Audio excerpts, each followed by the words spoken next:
The Buddha said, "I teach only suffering and the cessation of suffering." And he did this as a skillful means to those that were asking him to explain and expound the nature of reality. The myriad of truths that he's realized about the cosmos, the self, the universe, the foundations of form. People would ask him these questions and he would respond skillfully by saying that he doesn't explore those things because they're not skillful. They don't point towards the cessation of suffering. I teach only suffering and the cessation of suffering. And then he lays out very clearly the path.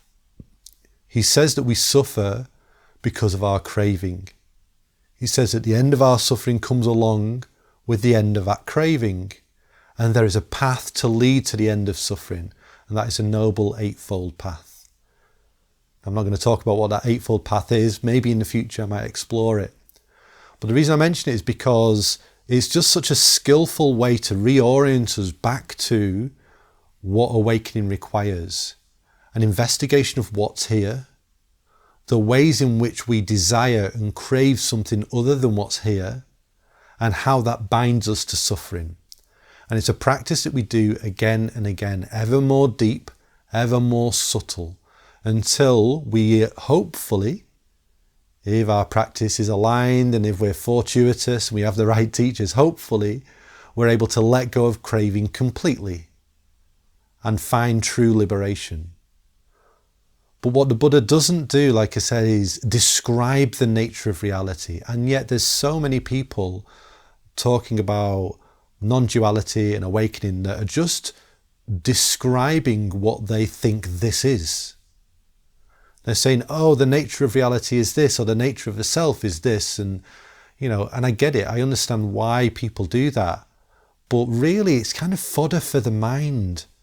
It's more stuff for us to grab hold of that directs us away from the real challenge of the path, which is to explore the ways in which we suffer and invite liberation from that suffering. So if you ever find yourself lost in watching video after video, the mind engaged in all of these terms, all of these different ways of seeing the world, and the formless, boundless expressions of non-duality and non-dual presence that are described in detail, if you find yourself lost in that world quite a lot, maybe just bring yourself back to basics. Recognize that there's suffering here. And that suffering is probably because of craving.